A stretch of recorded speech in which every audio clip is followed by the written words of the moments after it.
సరైన ప్రాపర్టీని ఎంచుకోవడంలో తికమక పడుతున్నారా? ఇక ఆ కన్ఫ్యూజన్ వద్దు. అపార్ట్మెంట్లు, విల్లాలు, ప్లాట్లు మీకు కావలసినవన్నీ ఒకే చోట. Suman TV biggest property expo October 18th, 19th HSCC నావటెల్ Hyderabad.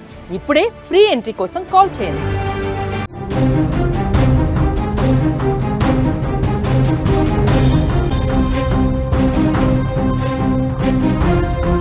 రెండు రోజుల క్రితం గుంటూరు రైల్లో మహిళా కోచ్లో మహిళపై అత్యాచారానికి పాల్పడ్డటువంటి దుండగుడు తాజాగా దొరికాడు. దీనికి సంబంధించిన బిగ్ అప్డేట్ కూడా వచ్చింది. దానికంటే ముందు బిగ్ అప్డేట్ ఒకసారి చూద్దాం.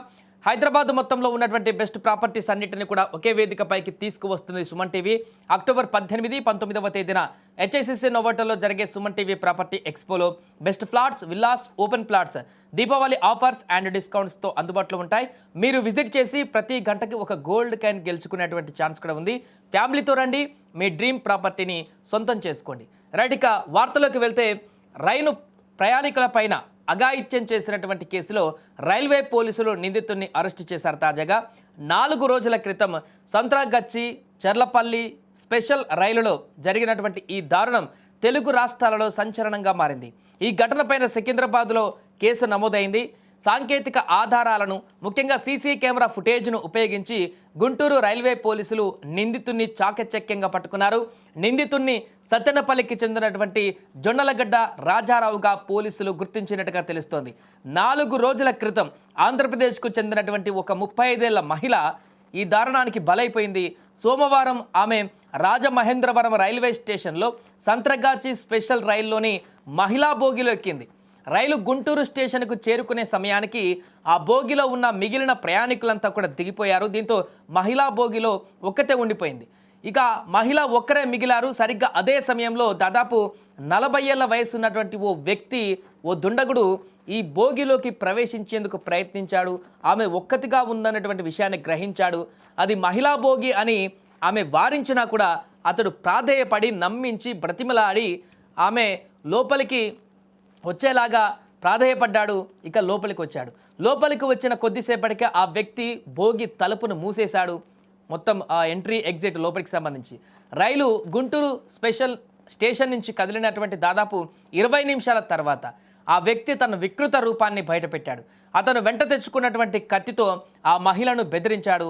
ఆమె వద్ద ఉన్నటువంటి 5,600 నగదు, సెల్ ఫోన్, హ్యాండ్ బ్యాగ్ను కూడా లాక్కొని దోపిడీకి పాల్పడ్డాడు. ఆ తర్వాత కత్తితో బెదిరించి ఆమెపై దాడి చేసి అత్యాచారానికి పాల్పడ్డాడు. ఈ దారుణం పూర్తయిన తర్వాత రైలు పెదకూరపాడు స్టేషన్కు చేరుకుంటుండగా నిందితుడు కిందకి దిగి పారిపోయాడు. తీవ్ర గాయాలతో రైలు చర్లపల్లి స్టేషన్కు చేరుకున్నటువంటి ఆ బాధితురాలు వెంటనే తేరుకొని సికింద్రాబాద్ జీఆర్పీ పోలీసులకు ఫిర్యాదు చేసింది.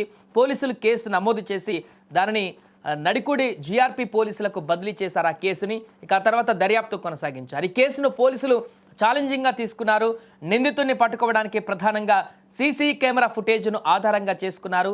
పోలీసులు అన్ని స్టేషన్లలోని కెమెరాలను కూడా క్షుణ్ణంగా పరిశీలించారు. చివరకు గుంటూరు రైల్వే పోలీసులు ఆ వ్యక్తి కదలికలను గుర్తించారు. పక్కా సమాచారంతో అతన్ని అదుపులోకి తీసుకున్నారు.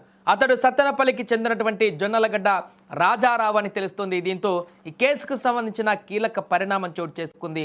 ఆ దుండగుని అరెస్టు చేసి నిందితుడిని పూర్తిగా ఎంక్వైరీ చేసిన తర్వాత రిమాండ్ కూడా పంపించే అవకాశం ఉంది.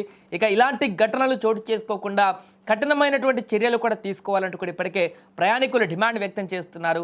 మహిళల రక్షణ రైళ్లలో లేకపోతే కష్టమవుతుందనేటువంటి ఆందోళన కూడా వ్యక్తం చేస్తున్నారు. ఈ నేపథ్యంలోనే స్టేషన్ల వద్ద, అదేవిధంగా రైల్లో గస్తీ కాసేటువంటి పోలీసుల సంఖ్య కూడా మరింత పెంచాలంటూ కూడా డిమాండ్ చేస్తున్నారు. ఏదేమైనా కూడా ఈ దారుణానికి పాల్పడ్డటువంటి ఒక నిందితుడైతే ఇప్పుడు దొరికాడనేటువంటి విషయం అయితే సర్వత్రా చర్చనీయాంశంగా మారింది. ఆ నిందితునికి కఠిన శిక్షలు పడాలంటూ కూడా ఇప్పుడు డిమాండ్లు వినిపిస్తున్నాయి.